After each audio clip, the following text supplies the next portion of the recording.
Buenas tardes. Vamos a dar inicio a las conferencias del segundo día en el horario de tarde. Vamos a empezar con la conferencia de qué les depara el futuro a los museos gracias a las nuevas tecnologías. ¿Seguiría teniendo sentido descubrir las obras maestras de primera mano en tiempos de virtualización imperante?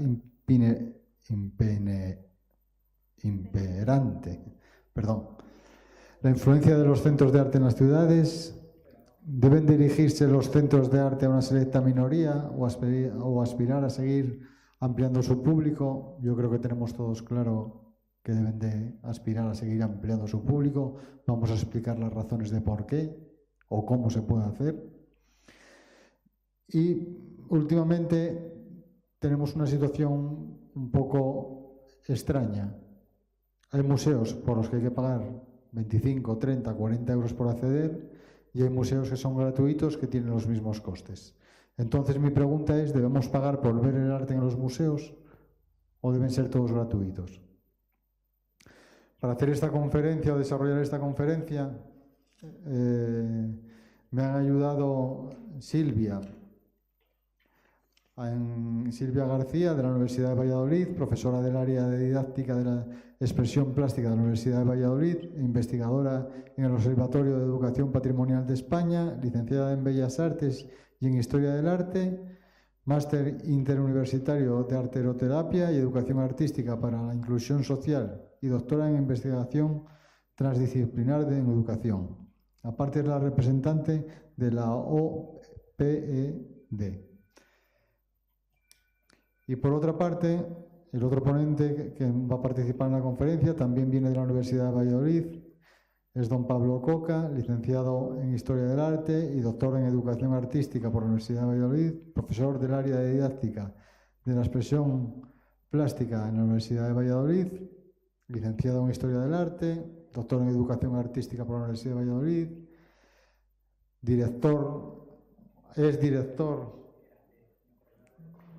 coordinador de educación del museo, que ahora se me acaba de ir otra vez, del Patio Herreriano, es verdad que antes ya se me fue por la mañana, y voy a dejarles a ellos dos que desarrollen la conferencia en base al trabajo que ya llevamos preparando desde hace un tiempo y que ya llevo hablando con ellos. Y tengo que disculpar al ponente Pepe Valladares, que nos enviará un vídeo explicando las razones por las que no pudo asistir. No sé si fue que perdió el vuelo o surgió alguna causa de fuerza mayor por la que no pudo estar aquí hoy en la conferencia. Pero ya nos lo explicará él.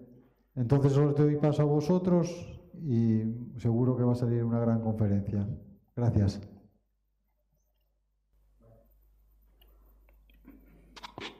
Muchas gracias. Bueno, en primer lugar, de nuevo agradecer a la organización y a Tote por su amabilidad al invitarnos a este congreso.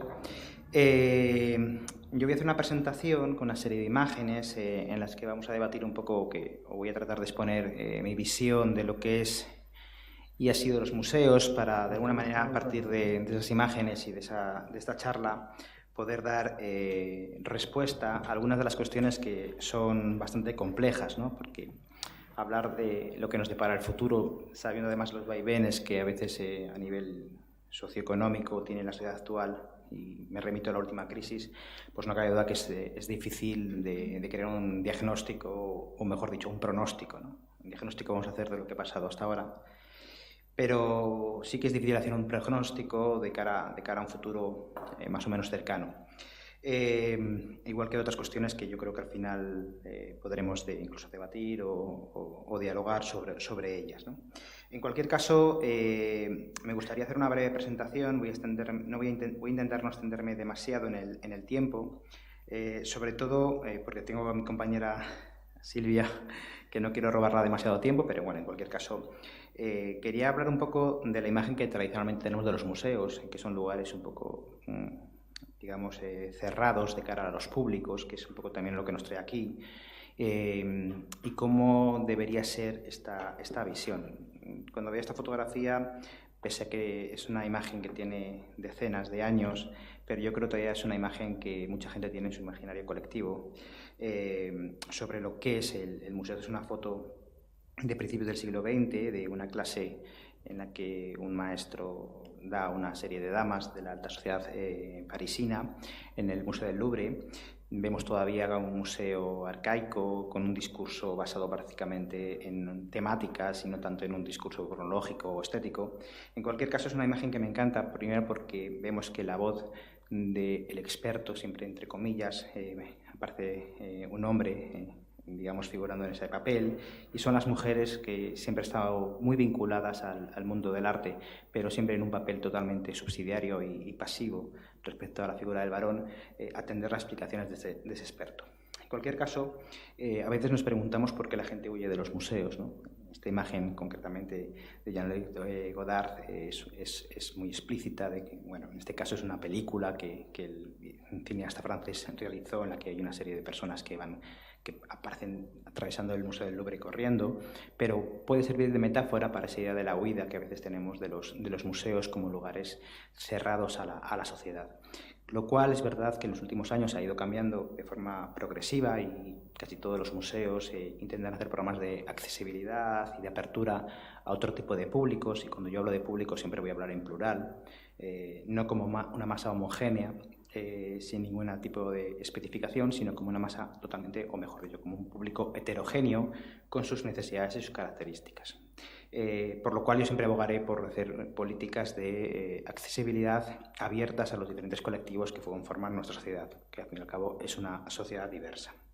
En cualquier caso, si nos remitimos al origen de los museos, el primer gran museo público es el Museo del Louvre, inaugurado en el año 1793, como consecuencia de los acontecimientos revolucionarios que se estaban dando en Francia, y que parece ya con un marcado discurso que trata de enarbolar los valores que emanan de la propia revolución, que es verdad que siempre se habla de libertad, igualdad, solidaridad, pero que en el fondo también escondían los valores de la burguesía triunfante de dicha revolución.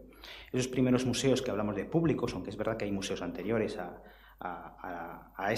Museo del Louvre, este primer gran museo nacional lo que trata sobre todo es de proponer una serie de visión de la historia, concretamente en este caso de la historia del arte francés, pero que va a servir de modelo a otros grandes museos, como por ejemplo el Museo del Prado en España o el National Gallery en Inglaterra. En cualquier caso, esos primeros museos que se autodenominan públicos, ese público era un público muy cerrado y que estaba sobre todo destinado o bien a la alta burguesía, que era aquella que podía acceder a espacios culturales, o bien a los artistas, que veían en estos lugares el espacio para copiar a los grandes maestros. En cualquier caso, estos museos no son más que un ejemplo de la ideología dominante en aquellos momentos y que se van a prolongar en el tiempo.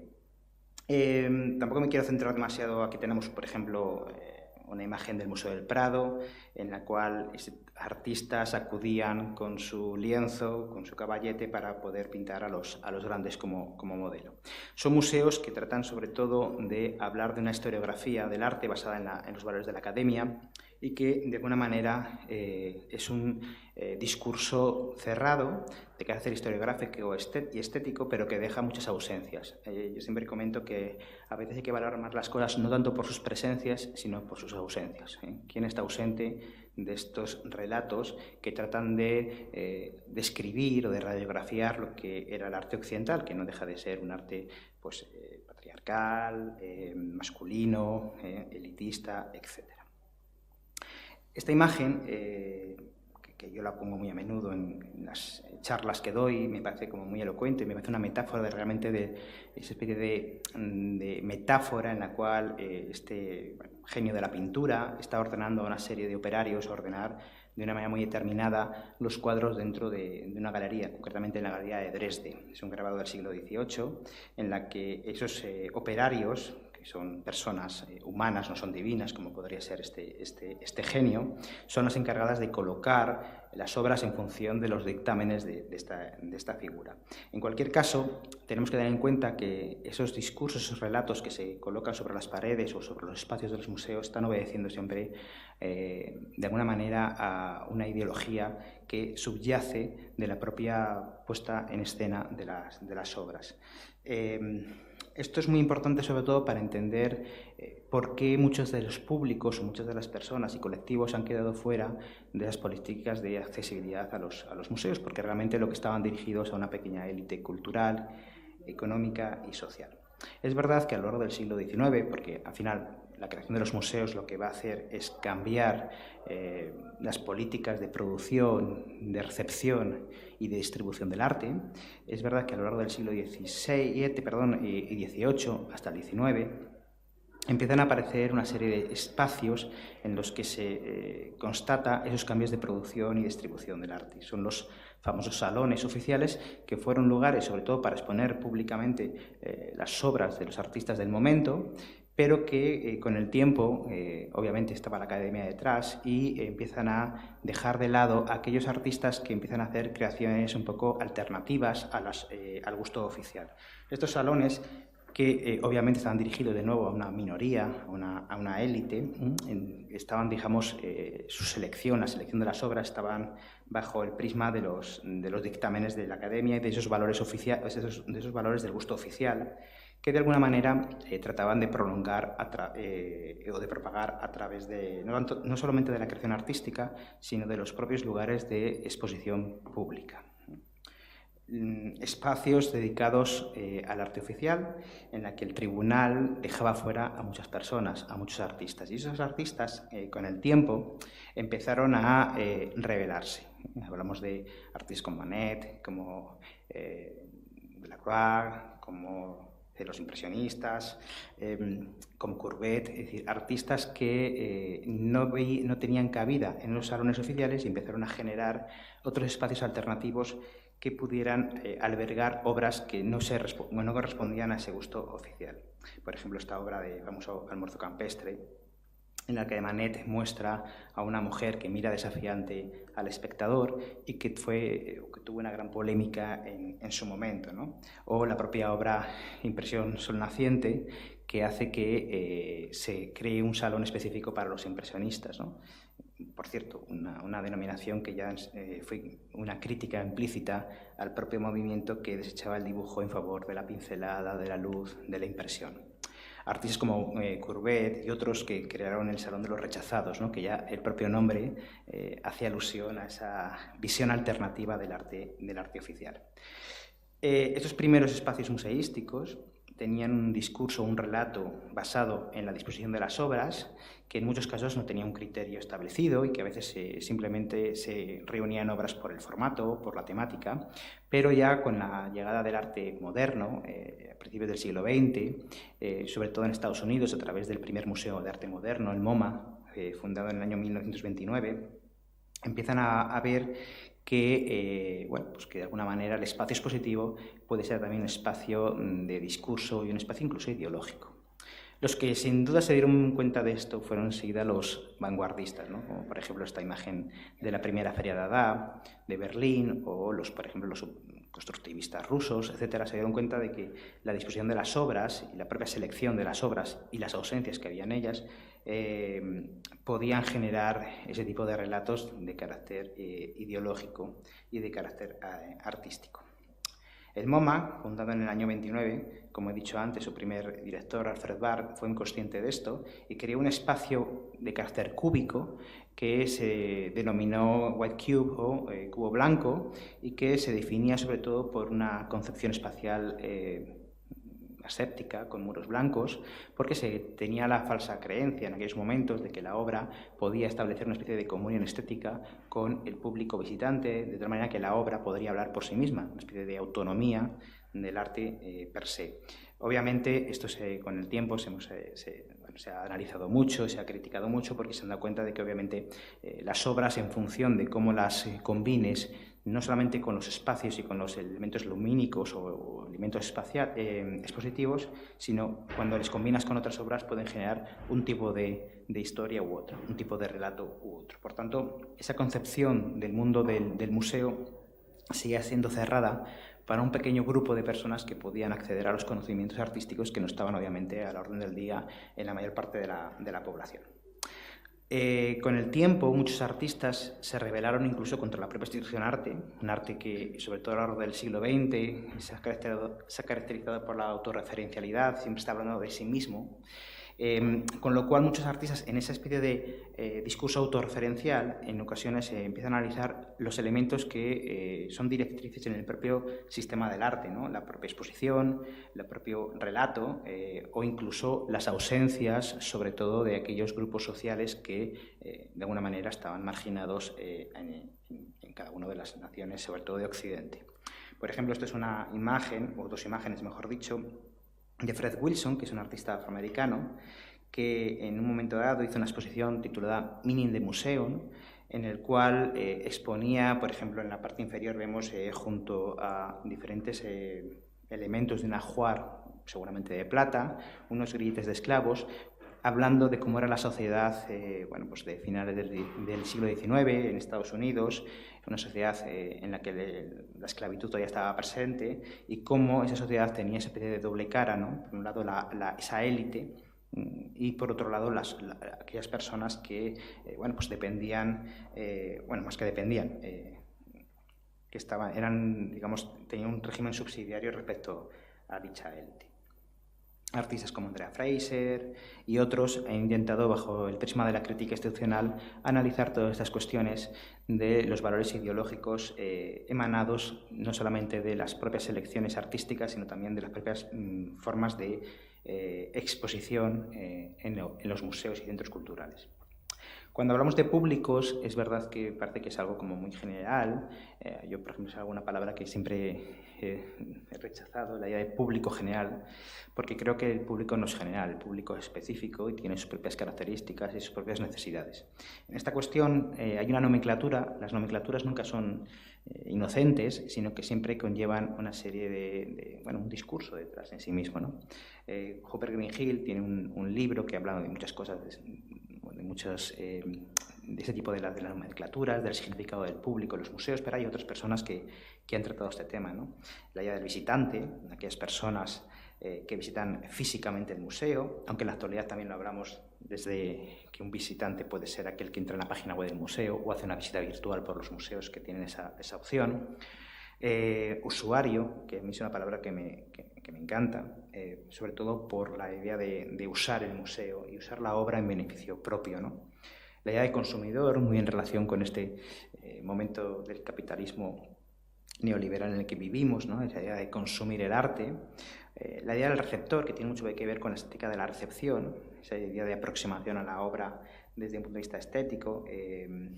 Audiencia, ¿no? También tiene un sentido muy de la cultura de masas, ¿no? Muy asociado al mundo de la televisión, de Internet, etc. Por tanto, las nomenclaturas nunca son inocentes, sino que conllevan conceptos de forma a veces solapada, pero conceptos sobre qué queremos de un museo, ¿no? Que es un poco de lo que estamos tratando en esta charla. Obviamente, cuando hablamos de públicos en plural, pues podemos hablar de público adulto, público infantil, público juvenil, escolar, que es posiblemente aquel que mayor, digamos, que más acude a los museos, sobre todo porque muchas veces entra incluso en las propias programaciones educativas de la escuela, comunidades, proyectos sociales, culturales, formativos, investigación. Es decir, podemos intervenir o trabajar con diferentes sectores sociales en función un poco de la política institucional que tenga el museo en esos momentos. Cuando vemos esta imagen rescatada de Internet del Museo del Louvre, algo nos extraña, ¿no? Yo creo que normalmente cuando vemos a la Gioconda al fondo, en un espacio vacío, nos parece extraño porque lo normal es verlo así. ¿no? Son imágenes rescatadas de la red, en la cual en muchas ocasiones las personas no miran las obras, sino que lo miramos a través de dispositivos de la imagen, ¿no? De móviles, de tablets, etc. Lo cual eso nos hace a veces que preguntarnos si realmente estamos teniendo una experiencia real o virtual, pese a estar físicamente en el propio espacio.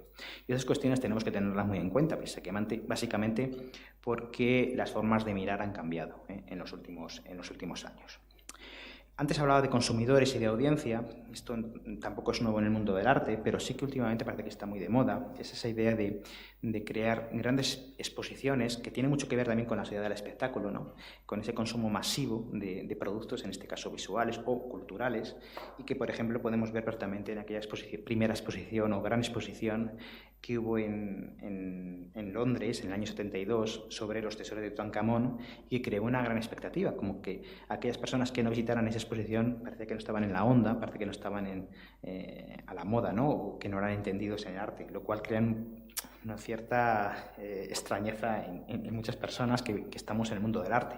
Yo recuerdo, yo creo que estaba en la carrera cuando hubo una gran exposición de Velázquez en el Prado y todo el mundo tenía que ir a ver Velázquez, y realmente había 2 o 3 piezas nuevas, el resto estaban en el Prado, como habitualmente, pero obviamente parece que es una obligación el asistir a este tipo de eventos, que a veces incluso los montajes aparecen en el propio telediario, en el informe semanal, en cadenas públicas y privadas en las que hablan de un gran evento expositivo, ¿no? Hace poco hemos tenido uno del Bosco, o por ejemplo la gran exposición de Dalí en el Reina Sofía, es decir, esa idea de consumo de la cultura como parte del consumo de masas, ¿no? Volviendo un poco a los públicos, posiblemente el escolar es aquel que primero, más allá de los artistas que iban a copiar a los genios o a las grandes figuras, ¿no? Siempre genios entre comillas, y a las élites culturales, el público escolar ha sido un visitante asiduo de los museos, seguramente porque, sobre todo en países como Inglaterra, como en Estados Unidos, otros países de Europa. En España, desgraciadamente, tardamos más en crear espacios pedagógicos dentro de los propios museos, o mejor dicho, crear o tener una visión educativa del propio museo, teniendo en cuenta, por otro lado, que el museo, cuando nace en el siglo XVIII, sobre todo en el Louvre, nace con una vocación pedagógica en sí misma. Lo que ocurre es que es una vocación pedagógica que trata de transmitir un modelo de sociedad a través de las grandes obras del país. En este caso, esos escolares normalmente iban a los museos como entes pasivos y como mucho iban a hacer esa labor que hacían los artistas en el siglo XIX, ¿no? Que era copiar las grandes obras que aparecían en sus paredes. Claro, la gente que nos dedicábamos a la didáctica de la educación artística, la didáctica de las artes, pues la idea de copiar por copiar o de crear pequeños artistas en los niños es algo que nos rechina bastante, ¿no? Creemos que la creación artística a nivel pedagógico no es más que también parte de la construcción del conocimiento por parte de los niños, no tanto tratar de fomentar en las creaciones de los niños a pequeños artistas, ¿no? Bueno, en España, como he comentado antes, tarda más en entrar, seguramente hasta los años 80 y 90 no empiezan a establecerse de forma generalizada programas educativos y normalmente orientados al público escolar, sobre todo basándonos en la creatividad de los niños, en la idea del descubrimiento, a partir de las experiencias que pueden tener en los museos, pero que tampoco es nuevo. Aquí tenemos una imagen de estos niños que ven por primera vez el cine en una de aquellas misiones pedagógicas de la República, o aquellas mujeres que visitaban por primera vez obras que no eran más que copias del Prado, pero que aquellas misiones pedagógicas trataban de acercar a pueblos del interior de España, obras de grandes maestros, a personas que seguramente en muchas de las ocasiones fueran analfabetas por su situación en aquellos momentos social, ¿no? Esa idea de descubrimiento y de creatividad que está muy presente en el arte, en los niños, la han utilizado los museos como una manera a veces de trabajar la expresividad, la comunicación, etc. Pero yo intento siempre quedarme con esa vía experiencial, pero también la capacidad de construir el conocimiento a partir de las imágenes que los niños pueden elaborar, bien en la escuela o bien en otros centros, ¿no? Bueno, esta imagen creo que es del Museo Arqueológico, que está también rescatada de la red. Muchas veces se contrapone con esta, o aparecen las dos a la vez, ¿no? Con esos 60 años de diferencia. Damos por hecho de que en la primera imagen los niños están cogiendo apuntes de de este museo arqueológico, y damos por hecho de que los niños de la derecha en el Rijksmuseum de Ámsterdam están chateando, entrando en Internet, cuando a lo mejor realmente los niños de la derecha lo que están es utilizando una aplicación pedagógica del propio museo. Las tecnologías no son malas per se. Yo creo que las tecnologías son buenas si se hacen un buen uso, y los museos deben estar adaptados a ellas. Igual que a veces reclamamos audioguías o signoguías, por ejemplo, para personas que tienen problemas de audición, pues no cabe duda que las tecnologías pueden ser una herramienta muy útil para utilizar o usar las obras del museo de manera diferente. En cualquier caso, los museos deben estar abiertos a todas las comunidades. Por ejemplo, la comunidad escolar, no solamente para hacer proyectos de cara a los escolares, sino que a veces para colaborar. El problema es que muchos museos últimamente lo que se persigue sobre todo es ampliar las cifras de visitantes, aunque sea de una manera totalmente, a veces acrítica, ¿no? Y cuando realmente tal vez había que abogar más que por el número, por las experiencias que tengan los visitantes. Por ejemplo, este caso es un proyecto que se realizó con un centro escolar de Valladolid, se titula Reconstrucción, y fue un proyecto que realizamos con otro compañero de la facultad, en el cual tratábamos de analizar a través de las obras del museo diferentes décadas del siglo XX y ya del siglo XXI a través de las obras de la colección. La idea es que los chavales pudieran analizar las obras de la colección y sobre todo los contextos en los que se generaron esas obras. Después ellos tenían que seleccionar una obra por década, y crear un dispositivo que explicara o que reinterpretara, mejor dicho, las obras expuestas. Entre todas las obras de la exposición, en las que había obras de Millares, de Alberto Greco, de Eduardo Arroyo, de Equipo Crónica, yo siempre me quedo con esta obra de Cristina Lucas, en la cual en este vídeo aparecen una serie de personas tirando piedras a los cristales de una fábrica que acaba de ser cerrada en una ciudad inglesa, no sé si es Londres, Liverpool o Manchester, no recuerdo bien, con una música de fondo que poetiza, digamos, da un aspecto, una visión poética al asunto, pero que en el fondo lo que describe realmente es que con el cierre de esa fábrica el barrio también se muere, ¿no? Y que es el resultado de una política de deslocalización industrial. Claro, en aquellos momentos, en Valladolid concretamente, estaban cerrando dos fábricas, Lauki, que es una fábrica, una central lechera, que es emblemática o era emblemática en la ciudad, y además de Lauki estaba Dulciora, que también es una otra fábrica, en este caso de dulces, de caramelos, etcétera, y que en aquel momento estaban cerrando. Los escolares, que eran de segundo de bachillerato y que daban historia del arte en este proyecto de una manera diferente, lo que hicieron fue recorrer las calles de la ciudad, los barrios, recogiendo todos aquellos elementos de protesta. Rastrearon en los periódicos locales las noticias que hablaban de aquel cierre, e incluso se fueron a las manifestaciones para fotografiar y para preguntar a los trabajadores. Con lo cual, en este caso, junto al vídeo, que es un vídeo de protesta seguramente es un vídeo de protesta que habla un poco de una realidad muy, muy concreta, pero que es una realidad global.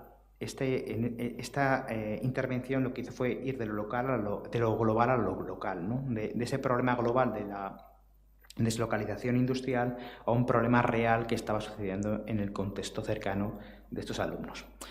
No cabe duda que este proyecto, que duró como 4 o 5 meses, la experiencia que tuvieron los alumnos no puede ser nunca y lo mismo que si hubieran ido al museo y hubieran hecho un taller de 1 hora y media. Por tanto, yo creo que los museos deberían abogar por trabajar las experiencias, que sean experiencias significativas y constructivas, como parte de la formación integral en este caso, de los alumnos, ¿no? Bueno, ellos hablaban también con otras obras, en este caso del urbanismo, de la especulación urbanística, etc., ¿no? Y aquí vemos un panel de todo el proceso de trabajo que se llevó en el centro escolar y en el museo a lo largo de los 3-4 meses que duró la actividad. Además, los chavales estuvieron entrevistando a sus padres, a sus abuelos, sobre qué pasó en la transición. Es decir, cuando aquellos estudiantes tenían que analizar obras de los años 70, pues muchas ocasiones preguntaban qué pasó en los años 70 y qué mejor que preguntar a los padres o a los abuelos de estos, ¿no? Bueno, a mí personalmente siempre me ha interesado mucho trabajar sobre todo con colectivos en riesgo de exclusión social o con una situación de máxima vulnerabilidad.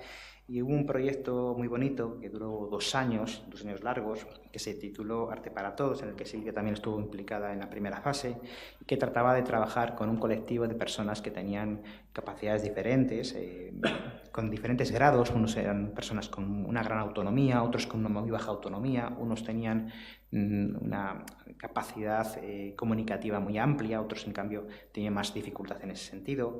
Eran en total 54 personas adultas, entonces trabajamos durante 2 años con ella a razón de un par de sesiones a la semana, en el cual intentamos implicar a las responsables del centro, lo cual ellas además acogieron de forma maravillosa desde el principio, con una serie de reuniones. Primero hicimos una observación para detectar aquellas necesidades que desde nuestro punto de vista podía haber en el grupo, y luego obviamente entrevistamos a las personas del propio grupo, invitándolas a crear un proyecto colectivo en la que ellas tuvieran una voz muy activa, sobre todo porque en primer lugar son especialistas en esta problemática, y en segundo lugar, que para mí es lo más importante, que conocen las biografías de las personas que están implicadas en el proyecto. En cualquier caso, Arte para Todos, que se desarrollaba a lo largo de 2 años, se basaba sobre todo en sesiones, en talleres, en torno al arte, no como una finalidad, sino como parte de un proceso que pudiera poner sobre la mesa temas que pudieran interesar a estas personas, ¿no? Uno de los temas, por ejemplo, fue la empatía, el poderse reconocer en el otro, y que todo se grabó además en vídeo, se fotografió, con los permisos obviamente correspondientes, para poder analizar un poco las reacciones, las formas de integración en el grupo, etc., ¿no? Esto concluyó al final en una exposición, en esta no, concretamente, porque esta es una exposición que hubo en aquellos momentos de KV, pero se concretó en una exposición de Arte para Todos gracias a una subvención de KV Integralia, que permitió no solamente crear esta exposición en el museo, sino también llevarla a la Fundación Integralia en el Prat de Llobregat, en Barcelona, en la cual las propias personas pudieron participar incluso del montaje, de las decisiones de cómo montar las obras en la propia sala, obras que habían ellos creado a lo largo de los últimos 6-7 meses. Hablamos de personas que dibujaban o que pintaban de esta manera, en una situación, digamos, se podría equiparar al dibujo de un niño de 6-7 años, en algunas ocasiones, casi un dibujo realista o pseudo-realista, y que acabaron haciendo obras de carácter abstracto que en algunas ocasiones te sorprendían de la calidad que podía conllevar. Con lo cual pasamos de un trabajo muy mimético a otro trabajo muy creativo por parte de ellos. Voy muy rápido, te podremos hablar durante 1 hora solamente del proyecto, pero bueno. Otro de los proyectos fue Recreándonos, que es un proyecto que realicé con el Centro del Pino, con niños con múltiples discapacidades, con capacidades diferentes, pero que tenían asociadas, pues a lo mejor una parálisis cerebral, con algún problema de carácter sensorial, físico. Y a diferencia del proyecto anterior, estaba dirigido sobre todo para trabajar en la parte sensorial de estos niños, ¿no? En el cual trabajamos 2 años y medio aproximadamente, creando diferentes actividades que pudieran explorar esas capacidades en 2 grupos de niños, un grupo de niños pequeños de entre 6, 7 años y 10, y otro grupo de chicos más mayores de entre 11 aproximadamente y 15 y 16 años. En este caso también íbamos todas las semanas un día al centro para trabajar, aunque ellos alguna vez acudían al museo, pero normalmente trabajábamos con ellos en el centro para trabajar, como he dicho, de forma exploratoria, aspectos que pudieran ser útiles sobre todo para su problemática. Otro de los proyectos en los que yo sigo trabajando, que es Arterias con Locura, es un trabajo con personas que tienen algún problema de salud mental, y sí que se inició en el año 2013, en febrero de 2013, con lo cual vamos a cumplir en breve, ¿no? 6 años de desarrollo, y en el cual está asociado a un hospital, al Hospital Río Ortega de Valladolid, Y es un centro que, bueno, pues que tiene o que interpreta la psiquiatría desde un punto de vista crítico. Es decir, entienden que es muy importante el acompañamiento, la comprensión del delirio, la integración social, etc. Y este proyecto concretamente no trata en ningún caso de crear artistas, sino que ellos utilizan su capacidad creadora como parte de un proceso de emancipación, es decir, de lucha contra el estigma. A lo largo de estos años hemos creado pues, exposiciones, por ejemplo, en el propio hall del Hospital Río Ortega, en las que ellos pues, intentaban, desde la fotografía, desde la pintura y desde otros medios artísticos, hablar de aquellas cuestiones que a ellos les preocupaban, ¿no? Por ejemplo, la idea de libertad, esa idea de sentirse recluidos en un centro, pese a que es un centro que es libre y que solamente van por la mañana aquellos que lo desean, ¿no? Y se trata sobre todo de una... Pero bueno, esa idea de reclusión siempre está muy presente. La idea de esa falta de identidad, bueno, sobre todo, esto fue un poco las primeras fases del proyecto, con lo cual en este momento, bueno, pondría el vídeo, pero no tenemos tiempo, en estos, no te preocupes. Y entendíamos que era una labor sobre todo en la que ellos capitanearan, sobre todo a través de su labor creativa, fórmulas de integración social. Aquí tenemos un fanzine que sacamos y que seguimos editando cada más o menos 6 meses, en la cual este fanzine habla de la locura o del trastorno mental o de la enfermedad del alma, como ellos hablan desde un punto de vista crítico, ¿no? Hay una editorial en la cual hablan pues, de alguna problemática asociada a él, hay viñetas, hay collages, hay críticas a veces de arte, pero siempre realizada por ellos de principio a fin, ¿no? Igual que el vídeo, que fue totalmente guionizado, grabado por ellos y representado por ellos, lo cual llama la atención porque este grupo, cuando nosotros empezamos a trabajar juntos, en ningún caso querían aparecer en los medios de comunicación por ese miedo al estigma, pero en el vídeo de repente la mayor parte de ellos aparecieron sin ningún tipo de cortapisas, lo cual te das cuenta que el proyecto del Centro de Intervención Comunitaria, no este proyecto, sino todo el proyecto del Centro de Intervención Comunitaria, pues está realmente ayudando a muchas personas a una nueva reintegración en la sociedad, ¿no? Porque la sociedad ha sido la que las ha apartado. Bueno, diferentes secciones, vídeos e incluso, afortunadamente, gracias a Olaya y a Silvia, que también está ahí, y a Alicia Ibáñez, pues pudimos publicar un artículo a 3 voces en esta editorial, Entrea, en la cual se hablaba desde la psiquiatría, se hablaba desde la educación artística, pero lo más importante es que una de las voces fue las voces de los usuarios, de las personas que integran el propio colectivo. Y que, por cierto, titularon el artículo, era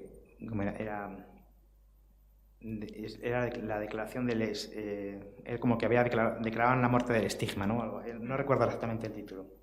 Bueno, creamos una exposición también con obras de ellos, en las cuales, pues bueno, cada uno, desde uno, por ejemplo, un chico canta hip hop y habla también de esos problemas en sus letras, desde el dibujo, desde, bueno, pues de la fotografía, etcétera. Cada uno hace una aproximación a la creación, a veces para hablar de otras cuestiones, pero muchas veces para hablar de sí mismos, ¿no?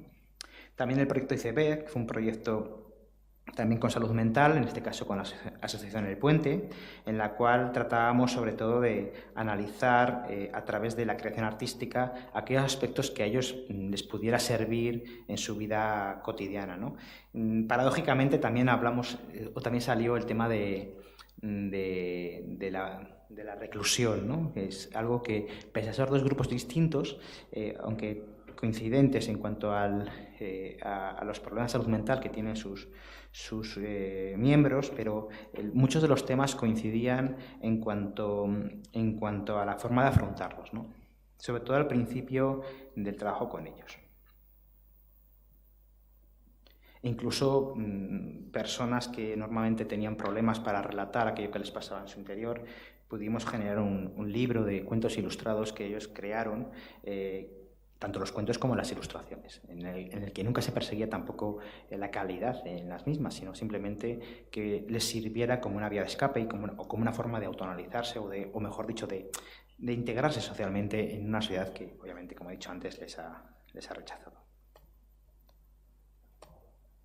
Bueno, es un proyecto que nosotros colaboramos, era de una compañera, de Marcela Palazuelo, que era un proyecto también con chavales, por ejemplo, con altas capacidades, ¿no? En el que durante 2 años colaboramos y fue una experiencia maravillosa con chavales con una visión de la realidad muy diferente a la de otros niños de su edad, pero también con muchas coincidencias. Bueno, fue un proyecto en el que disfrutamos muchísimo, ¿no?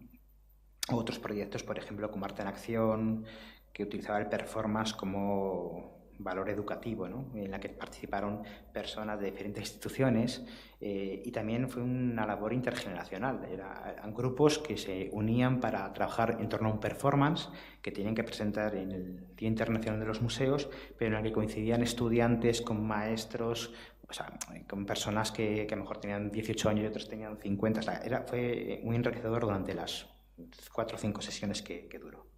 Bueno, voy a cortar aquí, porque si no, mi compañera la como todo el tiempo. Simplemente, volviendo rápidamente a lo que serían las preguntas directrices, que me las ha preparado aquí Silvia también.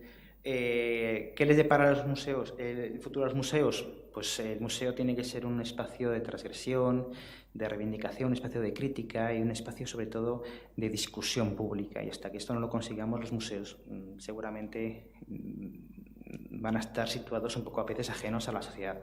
Yo sé que soy consciente de que hay un debate en la calle, bueno, mejor dicho, a lo mejor en ciertos ámbitos sobre estas cuestiones, pero yo creo que muchos gestores de los museos tienen que ser conscientes de incorporarse a ese debate, ¿no? Respecto a la última pregunta, ¿debemos pagar por ver arte? Hombre, los ciudadanos ya pagamos por ver arte, ¿no? Porque los museos, la mayor parte de ellos están gestionados o financiados de alguna manera públicamente. Pero yo soy consciente de que a veces en este país para valorar las cosas hay que pagarlas, pero yo siempre digo que hay que pagar, pero muy poco, ¿no? Aunque sea algo casi... Y habrá que ver qué colectivos pueden pagar, ¿no? A lo mejor habrá colectivos que tengan que tener acceso totalmente gratuito. Pero bueno, la mayor parte ya lo pagamos los ciudadanos a través de nuestros impuestos, con lo cual no creo que sea un problema de que sea algo totalmente asumible por el gran público. Y por mi parte nada más, agradecerles su atención. Muchas gracias.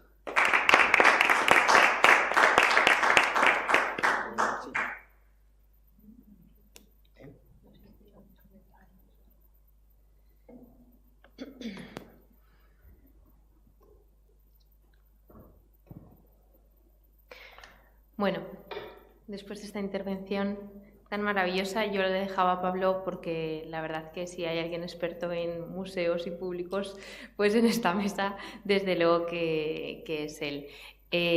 Bueno, reiterar los agradecimientos a la organización, en especial a Tote, por la oportunidad de estar aquí, de compartir, bueno, pues nuestro trabajo, nuestras investigaciones, también nuestros pensamientos, ¿no? Un poco se mezcla todo. Y bueno, espero no solaparme mucho en las ideas porque aparte de la persona que ya he nombrado esta mañana, que es la doctora Fontal, pues he tenido la suerte de formarme con personas como Pablo en algún momento de, pues eso, de mi formación, reiterando, ¿no? Pero es así, cuando yo realicé mis prácticas en el Museo del Patio Herreriano, pues él fue mi orientador en ese momento y por supuesto pues nos conformamos o nos construimos a partir de las bases que las personas que tienes a tu alrededor y tus referentes pues te van compartiendo, ¿no? Estoy intentando poner una página web que se llama Personas y Patrimonios, porque bueno, me parece importante dar a conocer, aunque esta tarde se trata de públicos, sabéis que mi trabajo se centra en la educación patrimonial, en todos los públicos, y en este caso, uy, me he equivocado. Y en este caso, una de las prácticas que se han desarrollado desde el Observatorio de Educación Patrimonial ha sido esta página web Personas y Patrimonios para el acceso y la participación de cualquier persona, cualquier colectivo. Es una página de carácter individualizado, pero que luego es pública y lo que permite es compartir patrimonios personales que van acompañados de un relato y bueno, voy a empezar con la presentación y posteriormente esta página web ilustrará un poquito nuestra idea o arquitectura didáctica.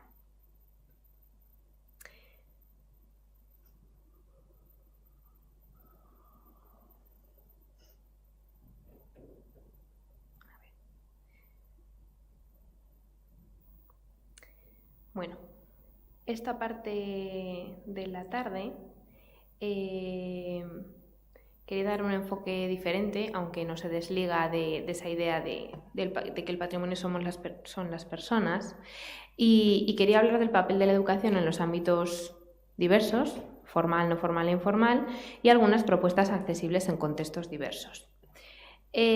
Bueno, esta idea ya la ha expuesto Pablo, ¿no? Cuando vemos espacios vacíos, cuando vemos instituciones con patrimonio, con arte, nos falta algo, ¿no? Es como que hay demasiado oxígeno en la sala y bueno, pues no sé, es mucho más agradable ver este tipo de imágenes en las que las personas están observando las obras, caminando por el espacio, dialogando entre ellas, tal vez haciéndose preguntas, ¿no? Y bueno, es que nuestra idea es precisamente humanizar el concepto de patrimonio, ¿no? Desde la educación, que es nuestra base de trabajo, y la forma de mediar entre los bienes y las personas. Por eso hacía alusión esta mañana a que sin personas no hay patrimonios, porque no es posible que exista el vínculo. Y además, esta idea, que por supuesto es creada por Fontal y de la que vamos bebiendo todos, ella señala que el vínculo creado entre una persona y otra persona es casi el patrimonio más especial, ¿no? Ese vínculo más fuerte y más verdadero. La educación trabaja estos vínculos y no todos acudimos a los espacios patrimoniales con los mismos objetivos, pero sí que es verdad que desde la educación tenemos que responder a todos ellos. A veces estamos buscando cultura, a veces experiencias, a veces estamos yendo de viaje, ¿no? Por disfrute, aprendizaje, turismo, entretenimiento, curiosidad y, como digo, la educación tiene que responder a todo esto. Yo, además de en el Departamento de Didáctica de la Expresión Plástica, en los grados de primaria y de educación infantil, colaboro con la Universidad de la Experiencia. En ella participan personas de unos 65 años, pueden entrar a partir de los 50 y bueno, pues es un colectivo distinto a la gente joven que podemos tener en los grados de en torno a los 20 años. Y siempre les planteo la misma pregunta. Una de las líneas más latentes de mi investigación es el arte contemporáneo y me gusta mucho jugar con ellos a saber si esto les gusta, si les incomoda, si lo comprenden. Y es que todos los públicos, todas las personas somos susceptibles en un momento de la vida de estar en peligro de exclusión social. Y estas personas, digamos que son las más alejadas del patrimonio actual, del patrimonio contemporáneo. Entonces la primera pregunta que yo les hacía es que ¿por qué no iban a los museos? Aparte de si les gusta el arte contemporáneo, etc. Y entonces ellos me dieron la clave, porque me contestaron que no es que no fueran, es que no volvían. Yo estaba haciendo mal las preguntas, ¿no? Y no vuelven precisamente porque la parte educativa está fallando, porque no siempre están mediados por una persona que encuentre las claves, porque a veces solo son cartelas explicativas, ¿no? Entonces tenemos que buscar las fórmulas para que de forma individual, de forma colectiva o con una mediación educativa, esta experiencia pueda ser positiva, precisamente porque es lo que les hace volver. Todo ese proceso reflexivo nos lleva a plantear pues qué es lo que se está haciendo mal, cuáles son los aciertos y cuáles son los desatinos que estamos teniendo en la educación y nos lleva a tratar de descubrir las claves de una actuación educativa que lo que necesitamos es que sea reverberante, es decir, que deje una huella, que vaya estando latente, ¿no? Cuando salgan del espacio o de la escuela, podemos estar trabajando con niños, ¿no? Pero es importante que ese proceso educativo quede impregnado en ellos y se vayan pensando, se vayan reflexionando en lo que ha pasado dentro de ese espacio. Tenemos varias formas de enseñar los contenidos. El primero de ellos sería el enfoque transmitivo. Simplemente damos a conocer. No hay una función educativa. Una cartela explicativa puede dar a conocer. Podemos tener un enfoque interpretativo. Vamos dando algunas claves, ¿no?, para interpretar la obra que rodea el contexto, momento histórico. Podemos trabajar a partir de la mediación como un establecimiento de puentes, de conectar al individuo con el patrimonio, y podemos trabajar desde una perspectiva constructiva, con formar identidades. Esta es precisamente el medio, ¿no?, la metodología por la que nosotros abogamos. Lo que necesitamos es crear identidades. No nos importa tanto, y esto responde a una de las preguntas que decía, ¿seguirá teniendo sentido descubrir otras obras maestras de primera mano? Bueno, claro que tiene sentido descubrir obras maestras, pero las obras maestras ya están escritas en la historia y nos falta algo más. Porque el arte que tenemos ahora también es patrimonio, va a ser patrimonio de nuestro futuro y precisamente necesitamos las claves para comprenderlo. Entonces necesitamos algo más. Para nosotros no es tan importante el artista, la época, etcétera, sino que ven las diferentes personas que tienen multiplicidad de miradas, cuáles son los significados que ellos dan a esas obras, y eso se puede trabajar con cualquier tipo de público. Las preguntas podemos lanzarlas, más complejas o más simples para cualquier tipo de público. Y eso es algo que tenemos que plantearnos. Bueno, la arquitectura educativa, que ya enunciaba esta mañana, con la que trabajamos, pasa por diferentes esferas, ¿no?, de la educación. Necesitamos conocer, comprender, respetar y valorar. Y todos estos aspectos generan unas inercias positivas que nos llevan a querer cuidar, a querer disfrutar y a querer transmitir el patrimonio que poseemos. Esto llega a dar una apropiación simbólica de estos bienes y además pues, nos lleva a una sensibilización con el mismo, ¿no? El querer conservarlo. Siempre hablamos de cuidado, de propiedad, de pertenencia, de identidad, de puesta en valor, de pertenencia a algo, de disfrute. Y todo ello nos lleva a pensar precisamente en esa definición del inicio, ¿no?, que el patrimonio pues, no son cosas, no son monumentos, ni lugares, restos, ciudades o entornos naturales. El patrimonio son los vínculos, el patrimonio son las personas, ¿vale? Esa es un poquito la idea con la que trabajamos. Cuando queremos ver qué es lo que está pasando en estas prácticas, necesitamos observar, necesitamos analizar, necesitamos hablar, dialogar, observar qué prácticas hacen, qué materiales tienen. Necesitamos tener esos grupos de intervención. Lo que queremos hacer es poner en valor todo este patrimonio y la identidad social, explorar estas acciones educativas, analizar los factores y obtener resultados que nos permitan continuar con esta reflexión. Cuando hablamos de la diversidad como un valor, tenemos que tener en cuenta a los públicos, la diversidad, las diferencias que pueden existir, pero también la multiculturalidad, el dinamismo, el cambio, toda generación metamorfosea, ¿no? La mezcla, la combinación, la indefinición, la desagrupación. Tenemos que tener en cuenta todos estos factores y también pensar cuál es el papel que tiene el museo o la institución hacia esta diversidad. Puede ignorarla, puede clasificarla, ¿no?, puede diversificar o, al contrario, desclasificar por las diferentes capacidades. Puede mezclar o combinar, pero también puede intentar que colaboren, ¿no? Pueden construir públicos diferentes, variados. Tendríamos también que pensar si los museos son para todos, ¿no? Pero ¿quiénes somos todos? ¿Y quiénes desarrollan este tipo de prácticas accesibles? Bueno, aquí hemos dejado algunos ejemplos. Educatisem, yo creo que por excelencia es uno de los museos que más trabaja accesibilidad. El MUSAC, en su momento pues también el Patio Herreriano, por supuesto, fue uno de los museos punteros, por lo menos desde nuestro acercamiento. También queríamos subrayar un par de enfoques, algunas experiencias que han trabajado con diferentes colectivos. En este caso, pues un enfoque humanizado. La ciudad jubilada lo que hace es trabajar el patrimonio inmaterial con las propias personas, que son las que construyen pues, los museos, los centros de interpretación, y desde su propia experiencia pues van narrando lo que pasó en un momento y en primera persona pues son vivenciados y explicados de primera mano, ¿no? La fuente primaria.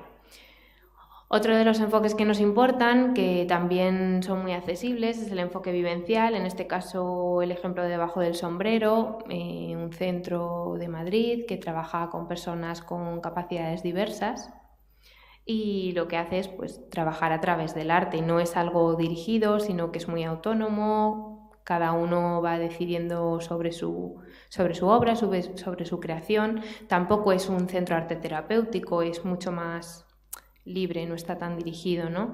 Y bueno, uno de los ejemplos que nosotros solemos también utilizar mucho de accesibilidad en el aula es un trabajo con el documental que tienes Debajo del Sombrero, desarrollado por Lola Barrera, que si no me equivoco es la directora de Debajo del Sombrero. Y bueno, en este caso, pues Judy Scott trabaja o sea, la llevan a un centro que se llama Creative Grow y bueno, es un poco conocer la historia, pero es una persona que desde su nacimiento tiene diferentes trastornos, además es sordomuda y no ha tenido posibilidad de comunicación a lo largo de su vida y finalmente pues a través de este centro empieza a comunicarse y se ve un poquito pues cómo evoluciona la autoestima, su autoconocimiento también, y la verdad que es una obra muy emotiva y que efectivamente llegó a un documental pues porque había algo que contar, ¿no? Porque se veía que el arte había ayudado a sus capacidades y a su evolución. Esta imagen simplemente pues resume un poco los tipos de públicos con los que hemos ido trabajando en algún momento. Trabajamos con niños, trabajamos con mayores en la Universidad de la Experiencia. Algo muy importante es que tenemos que trabajar desde los procesos dialógicos, sociocríticos. Necesitamos que ellos sean partícipes, que haya una educación y una mediación activa, participativa. También es importante que conozcan la versión del artista, ¿no? O sea, yo creo que ellos tengan personas que les puedan hablar del proceso creador y posteriormente que ellos lo vivan es importante, porque entonces comprenderán cómo son esas creaciones, porque muchas veces vemos algo muy actual que no comprendemos del todo y parece fácil, ¿no? Y entonces el comentario suele ser muy banal sobre esa crítica hacia la obra de arte. Sin embargo, cuando les pides a ellos que representen un nombre, algo abstracto, como puede ser el miedo, el abismo, el vacío, entonces les hace algo clic, ¿no? Y dicen, pues igual algo tan abstracto como eso no sé representarlo bien, ¿no? Y yo creo que el arte en la actualidad ha dado un paso más, está abierto a todas las miradas, a todas las personas y bueno, pues ahí tenemos un campo amplio de trabajo por explorar. Las conclusiones principales pues, es que podemos trabajar a partir de la conmemoración de la memoria histórica y artística, que nos permitirá salvaguardar y transferir el legado y conformar diferentes identidades grupales, que la educación nos va a facilitar también la comprensión del pasado, que nos permite recuperar una memoria colectiva, desarrollar empatía histórica, despertar los sentimientos. Que estas prácticas, para que sean también accesibles, implican la necesidad de experimentación, de pensamiento, de reflexión, construcción, que necesitamos activar los procesos de identificación, los valores de conservación, de transformación también y transmisión del patrimonio. La educación tiene que ser dialogante, como ya he dicho, activa, participativa. Necesitamos motivación, despertar la curiosidad en las personas, ¿no? Y han de estar presentes pues, los procesos de disfrute, de creación, de reflexión, que estimulan procesos patrimoniales, valoración, socialización y sensibilización. Para terminar, no sé cuánto tiempo nos queda, pero bueno, casi hemos llegado a nuestro fin. Yo quería contestar, bueno, a esta última pregunta, sobre todo, bueno, a la de deben dirigirse los centros de arte a una selecta minoría o aspirar a seguir ampliando públicos, como bien ha dicho Tote, como yo creo que hemos manifestado los dos y como creemos que vosotros también pensáis, obviamente sí, hay que seguir ampliando. Hubo un momento puntero cuando la economía estaba bien y en el momento de crisis pues todas las financiaciones se fueron al traste y con ello pues también los equipos educativos y las propuestas maravillosas que se estaban desarrollando, como el proyecto de Arte para Todos, que estaba integrando en el museo como lugar social a muchas personas que de otra forma no acceden a él, simplemente porque hay barreras invisibles entre el museo y las personas, de comprensión, de estética, de ausencia de claves. Tenemos que educar en arte y eso es algo obvio y que tenemos que trabajar sobre ello. Y al tema de debemos pagar por ver el arte, pues creo que me encuentro muy en consonancia de lo que ha respondido mi compañero. Yo no soy muy pro de la gratuidad, o sea, desde mi bolsillo sí, pero obviamente yo tengo un ejemplo muy claro, que es el British Museum de Londres, que bueno, pues es gratis, pero al ser gratis la gente no sé si va por curiosidad cultural o porque tienen que ir, ¿no? Esa idea de es que hay que ir al museo. La disposición no es la misma, o sea, creo que el pagar, aunque sea una pequeña parte, implica un compromiso por la sociedad también. A lo mejor hay que hacer excepciones, no lo sé, pero sí que es verdad que cuando todo es gratis no existe compromiso, que cuando es muy caro obviamente no nos apetece tanto ir, pues porque todo el mundo mira su bolsillo y a lo mejor el ocio cultural no es una de nuestras preferencias, no sé cómo decirlo sin que suene muy feo. Entonces yo creo que es un pago coherente, un pago pequeño, algo significativo, que nos dé acceso, que también sirva para continuar, porque hace falta. Y bueno, con esto yo creo que cerramos la sesión. Gracias.